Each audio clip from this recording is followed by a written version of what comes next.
किसी भी केस में कंसेंट डिक्री कैसे पास किया जाता है? क्या कंसेंट डिक्री को खारिज किया जा सकता है?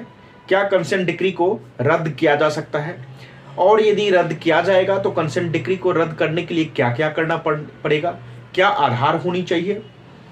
सहमति से डिक्री किस प्रकार के केस में संभव है? सिविल केस में संभव है या आपराधिक केस में भी संभव है? जो क्रिमिनल केस होते हैं उसमें भी सहमति से समझौता हो जाता है या फिर सिविल केस में ही सहमति से डिक्री पास किया जाता है? क्या होता है इन दोनों प्रकार के केसों में? कब सहमति से डिक्री पास होता है? कहाँ इसका कानून में प्रावधान है? इन सभी तथ्यों पे बात करने वाला हूं। तो इसे जानने के लिए हर बार की तरह आप लोगों से एक ही रिक्वेस्ट है कि वीडियो को लास्ट तक देखें और वीडियो देखने के बाद अच्छा लगता है तो चैनल को ज़्यादा से ज़्यादा सब्सक्राइब करें, वीडियो को ज़्यादा से ज़्यादा लाइक और शेयर करें। आइए फ्रेंड्स जानते हैं। हेलो फ्रेंड्स, कैसे हैं आप सब? मैं आपका अपना मित्र एडवोकेट एस मिश्रा लीगल दर्पण चैनल में स्वागत करता हूं। फ्रेंड्स, सबसे पहले बात करते हैं कि किस प्रकार के केस में सहमति से समझौता और सहमति से डिक्री पास होता है, कंसेंट डिक्री पास होता है। तो क्लियर कर दूं कि जो भी क्रिमिनल केस होते हैं उसमें डिक्री नहीं दिया जाता है, सिविल केस में डिक्री पास किया जाता है। क्रिमिनल केस में जो धाराएं समझौता योग्य होता है या दोनों पार्टी समझौता करने के लिए तैयार होते हैं, किसी भी प्रकार का वो एग्रीमेंट बनाते हैं,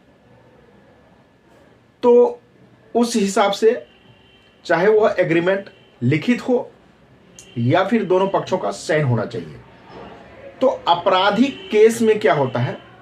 अपराध को खत्म करने के लिए जो केस लगा हुआ है आपराधिक केस, उस आपराधिक केस में अपराध को खत्म करने के लिए क्या किया जाता है कि दोनों पक्षों के बीच समझौता होता है। वह समझौता जज साहब के सामने होता है और समझौते के द्वारा उस केस को, जो आपराधिक मुकदमा होता है, उस मुकदमे को खत्म कर दिया जाता है और इस प्रकार से एक्यूज्ड को बरी कर दिया जाता है।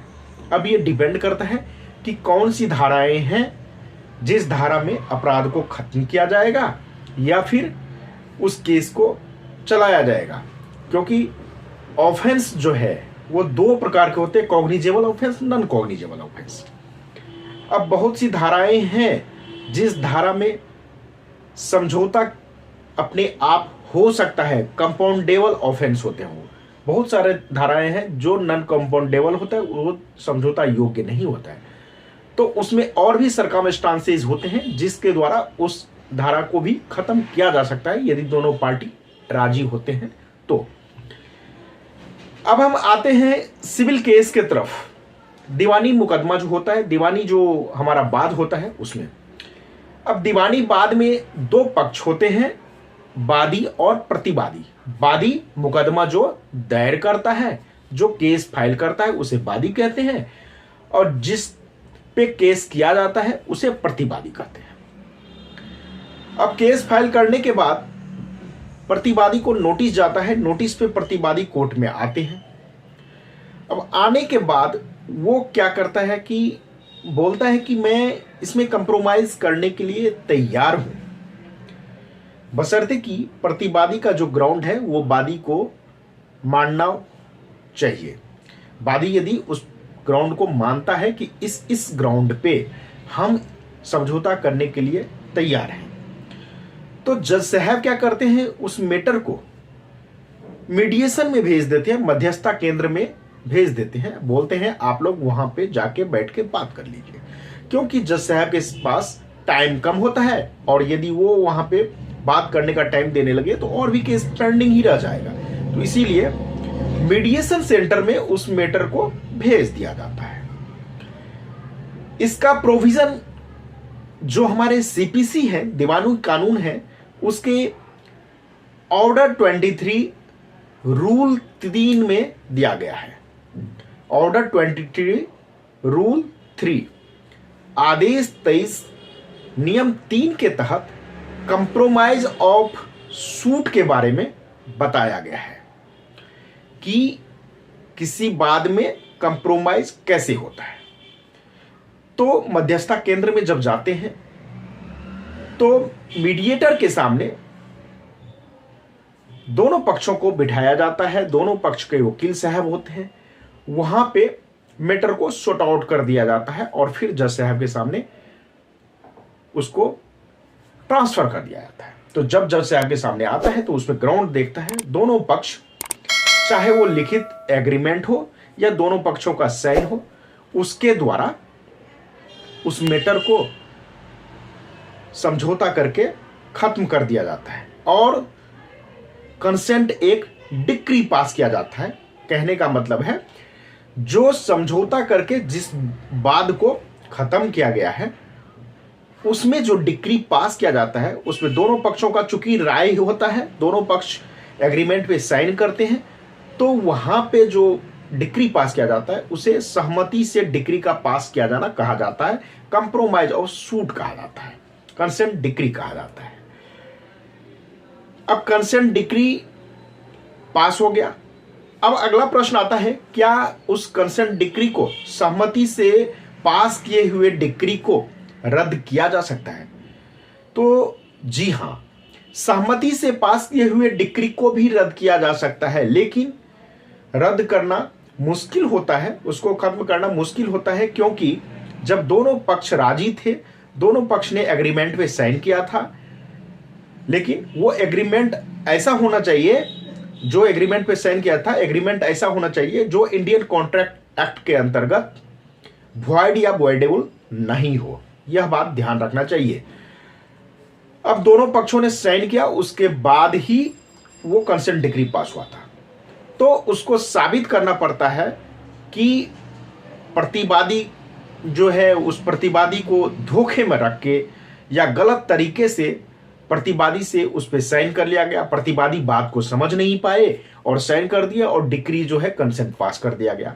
और भी बहुत सारे ग्राउंड हैं जिस ग्राउंड को साबित करना पड़ता है, उसके बाद ही उसको रद्द किया जा सकता है। यानी कहने का मतलब है कि एक बार आपको सोच समझ के मध्यस्थता केंद्र में या जज साहब के सामने समझौता करके एग्रीमेंट पे साइन करना चाहिए। यदि एक बार कंसेंट डिक्री पास होता है तो उसको रद्द करवाना मुश्किल होता है, क्योंकि बहुत सारे चीज हैं, बहुत सारे आधार हैं जिसको आपको प्रूव करना पड़ेगा। अब मान लीजिए आप यदि ये कहते हैं कि हमें धोखाधड़ी में रख के धोखे पूर्ण तरीके से धोखाधड़ी करके हमसे समझौता करवा लिया गया, तो इसको प्रूव करने के लिए आपको बहुत मेहनत करना पड़ेगा। आप कैसे साबित करेंगे कि आपको धोखा, क्योंकि आप तो पागल व्यक्ति नहीं है, आप तो ना समझ व्यक्ति नहीं है, आप तो नाबालिग व्यक्ति नहीं है, आप चूंकि बालिग व्यक्ति हैं, आप साउंड माइंड हैं, मस्तिष्क आपका सही था, आपने मीडिएटर के सामने या जज साहब के सामने सब कुछ माना आधार को, जो वादी ने बोला, आपने जो बोला वो वादी माना, वादी ने जो सूट में लिखा हुआ था उस ग्राउंड को आप माने, दोनों के सहमति से ही चूंकि वो एग्रीमेंट हुआ था और उसके बेस पे डिक्री पास किया था।